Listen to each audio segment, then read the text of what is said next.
Firstly, welcome to our university. Thank you. I would like to ask a question for you. What would be different in Singapore if not lived 150 years of colonial period? Thank you. Without colonialism, we wouldn't have a multicultural society because the colonial masters brought many races to Singapore. So without colonialism, we wouldn't have so many colors in Singapore, so many different kinds of food. It would be a very equal country. Your pleasure that you have colonialism. I'm mixed. It's a good thing, can be a bad thing. I think generally it's a bad thing because people fight over differences now. Without colonialism, we would be a very homogeneous society. Your pleasure. You're happy now? Yeah. That's okay. Okay. Thank you. Hey, welcome to our university. First, can you introduce yourself a little bit? Yeah, thank you. I'm Hamid Reza Yegane from Iran, University of Tehran, British Studies. What kind of influence ethnic identity has on daily life? Actually, in a perspective of Iran, first of all, the most important thing is that although we have different kinds of ethnics, like Turks, like Kurdish and Fars as well, Persian as well, but the amazing point is that although they have their own community as well, but in a national point of views, most of the people introduce themselves as a Iranian one, not based on their ethnicity. But actually, to some extent, in their own community, it has effect on their daily life. But in a general sense, it depends on how that country look toward its ethnicity. For example, in different countries like Singapore or modernized one rather than in Asia at least, you can find it they have a very nice cooperation together without any ethnicities or they, at least at the first regard, they do not regard it as well. Would you like to add more comment? No, thank you so much. Thank you for answering. Can you introduce yourself to us? Yeah, I'm Pantaz Mohebi Zangane. I come from Tehran, Iran, Tehran University. I'm studying British Studies. Okay. What do you think is the major ingredient that holds these ethnicities together in peace and harmony? I think that it's necessary to accept them, to respect each other, respect their identity, respect their ideology, respect the way of they think, the other thinking, and accept them as a human that but has a different kind or different kind of thinking, different religion. I think it is necessary for them. Would you like to add more comment? Yes, I think that it will be possible in all the world, and it make people to live in peace. It's bother me as a Muslim and of course as a human that, for example, think war in Syria that may suffer a group of people and push them to leave their country, their house, and come here and asking money and food from other people. I think there are not a problem that problems that people don't have the power to solve them. We can solve with each other these problems. Thank you for answering me. Welcome. First, welcome to our Üsküdar University. Can you introduce yourself a little bit? Okay, I'm Shakir. I'm a year 2 student from the Political Science Department in NUS, and I'm studying Global Studies. So I specialize in business and transnational cultures in the context of Southeast Asia. So can I... Yeah. What do you think about racism in Singapore? I think racism in Singapore exists for a very long time, but there is conscious effort by the community and by the state to limit the effects of racism. So, for example, when I study business and economic sociology, we see that networks play a part in how people interact and do business.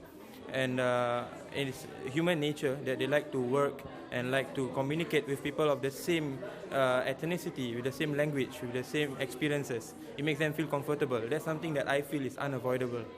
So I think in Singapore, racism is being controlled, and the state is not taking sides to any ethnicity or religion. It's have a secular background and setting, which is, I think, controlling the bad effects of racism. Would you like to add any comment about our meeting today? I think it's really good to understand the Turkish perspective and also to meet Turkish students. I get a better understanding of the identity of the Turkish people from the engagements with the Turkish students. Yeah. Thank you for answering me. Thank you so much. Can you introduce yourself a little bit? I am Amanda from National University of Singapore, and I study English literature.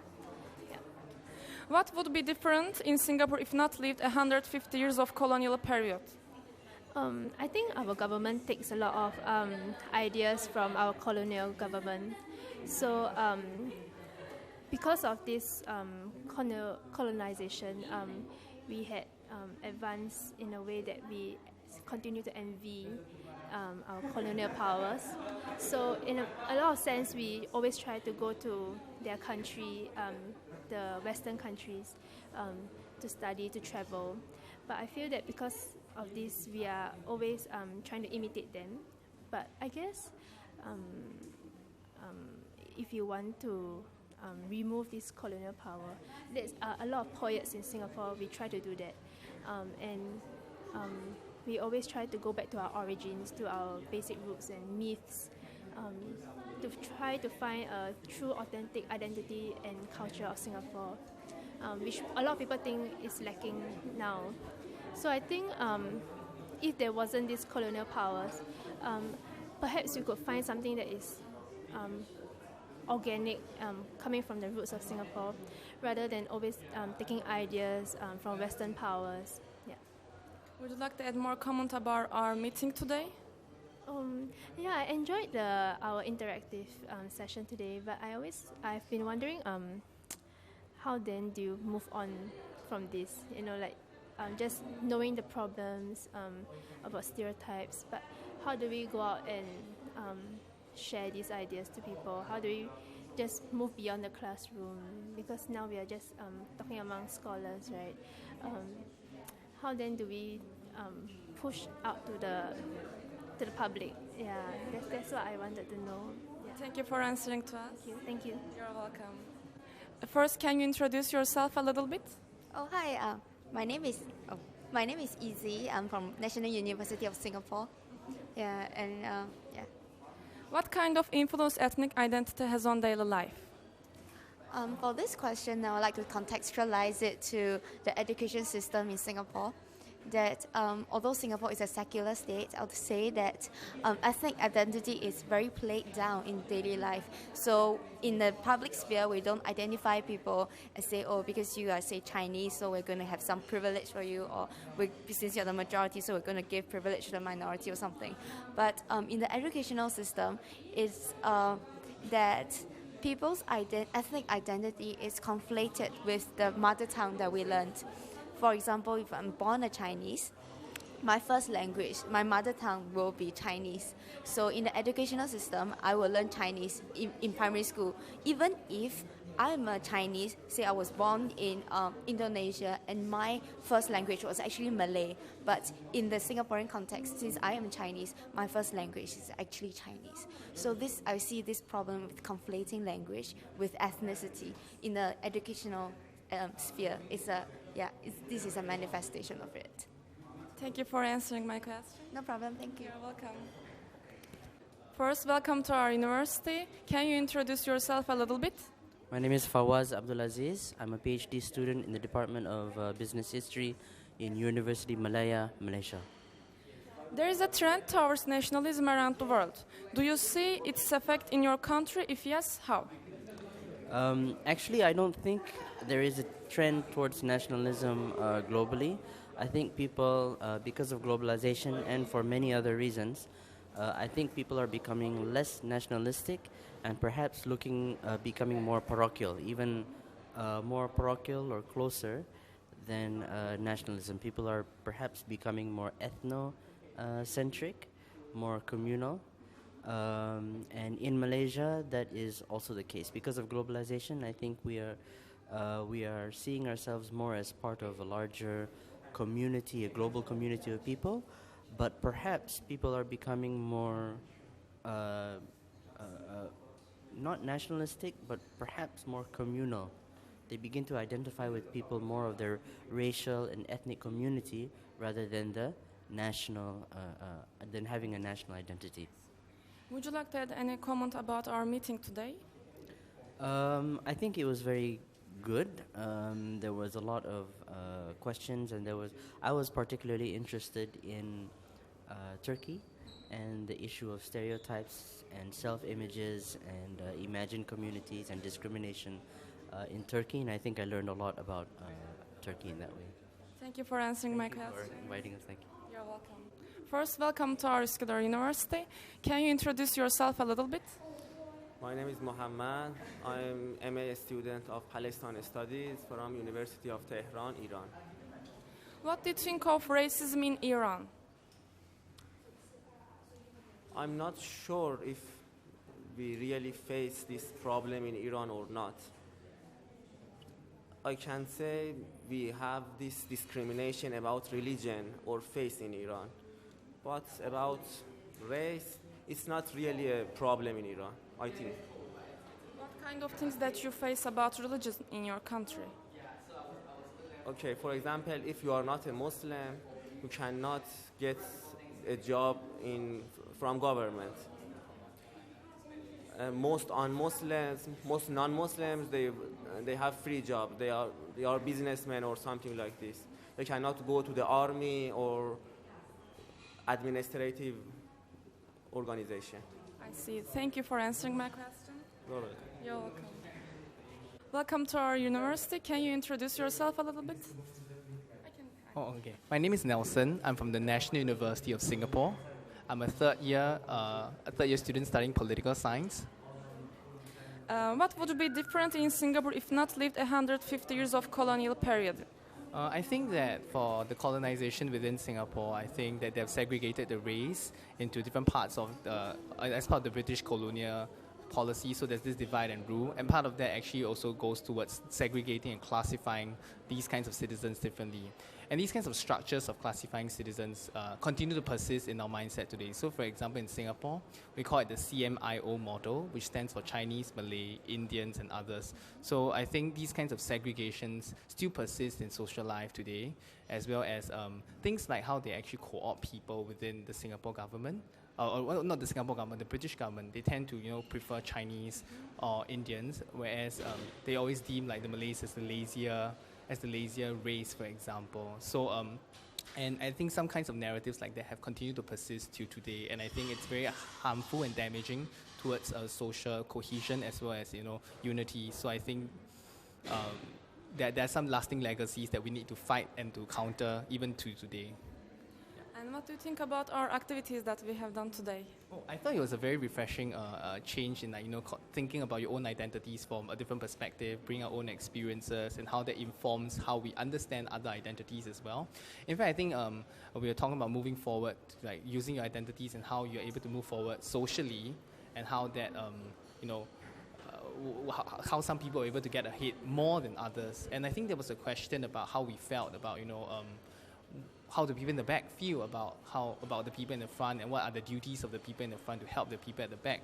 I thought that maybe we could just incorporate an element of that into the game. So for example, like instead of telling people to just move ahead, you allow people the opportunity to either move ahead themselves or to pass that step forward to someone at the back so you can help another person.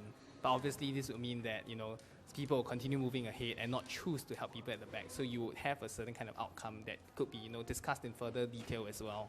So that's just something I thought could be incorporated. But I thought overall it was a very good discussion about how different kinds of social identities have actually led us to live in certain kinds of ways, and how that has hampered some kind of social progress at the same time as well.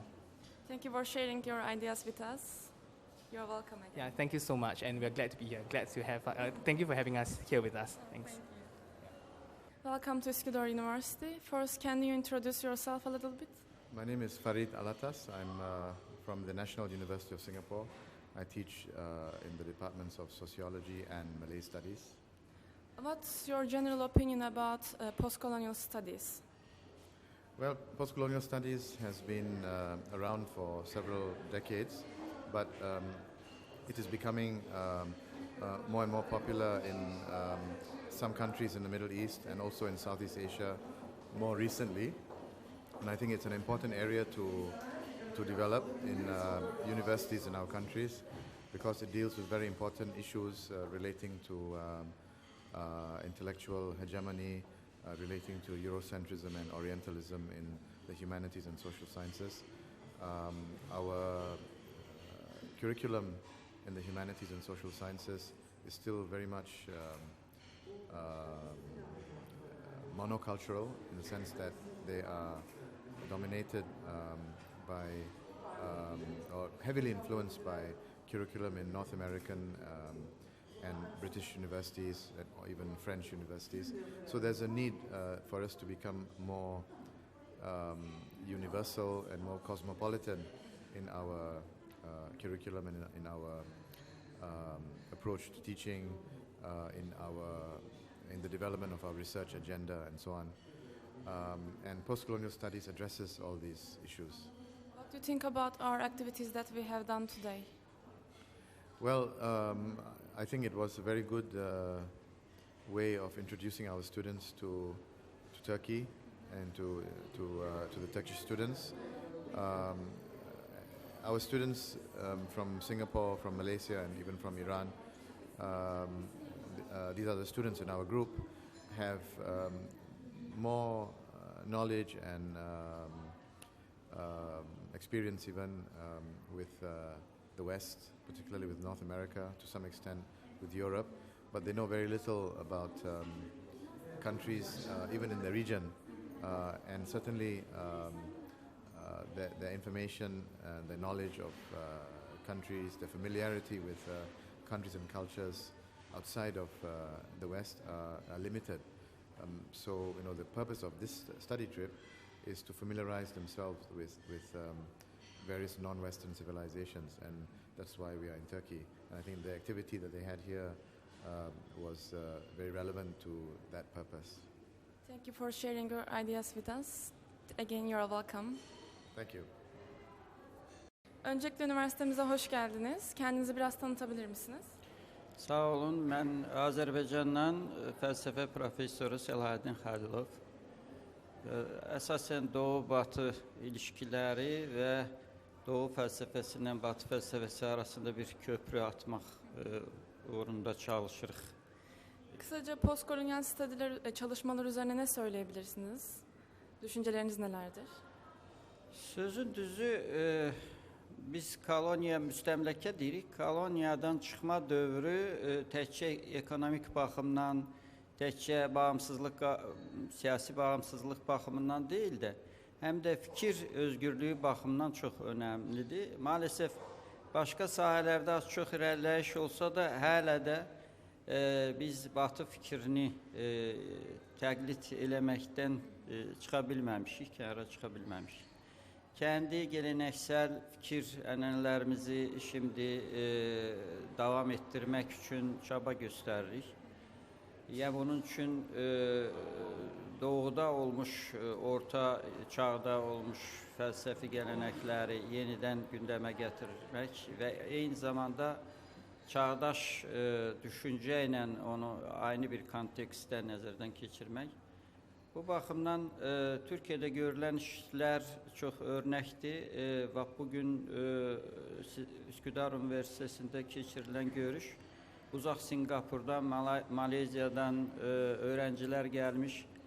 Türkiye öğrencileri sadece indi Müslüman dünyasının bu yakın komşu ülkelerden uzak şərqdə İslamın nasıl yayıldığı ve onların nasıl uğurlar kazandığı, onların en önemlisi İslami değerleri yaşatmaktan başka aynı zamanda Batı ve Doğu sintezi yaratmak tecrübesi o çok önemliydi bizim için de. Ve bizim çatışmayan işlerden biri biz indi uzak şərqi çox az bilirik, az öğrenmişik. Halbuki Çin medeniyeti, Çin kültürü, Hint kültürü bu da dünyanın çok önemli kültürleri sahasıdır. Onları yeniden öğrenmek vaktiyle bizim mekanımız hem düşünce mekanımız hem siyasi mekan Hindistan'ı da əhatə eləyirdi. Bir neçə yüzyıl ərzində orada Türk ənənələri hakim olmuş. Ama indi söhbət nəyinsə hakim olmasından, nəyinsə zorla qəbul etdirilməsindən deyil də en iyi, en yetenekli fikir sahiplerinin bir araya gelmesinden gelir. Ve son neticede Doğu düşüncesinden Batı düşüncesinin, İslami değerlerle Hristiyan değerlerinin ve Hinduist değerlerin bir araya gelmesi, onların iyi cəhətlərinin mənimsənilməsi. Çünkü kültürler çok oldukça əlaqə yarandıkça zenginleşir. Yani bir var ancak kendi çerçevende qalasan, bir de var ki dünya kültürlerini mənimsəyərək ama kendi varlığını koruyup saxlayarak daha zengin olasın. Bu baxımdan biz felsefecilerin de karşısında duran vəzifə sadece Batı felsefesini təqlid etmək değil ve İslam felsefesi diyende, Doğu felsefesi diyende sadece Orta Çağı nəzərdə tutmaq değil. Bak çağdaş Doğu felsefesi, çağdaş Türk düşüncesi, çağdaş Türk felsefi fikrinin dünya miqyasına, dünya alanına çıkması için çaba göstermek. Bu da bizim indi görmek istediğimiz işlerdendir.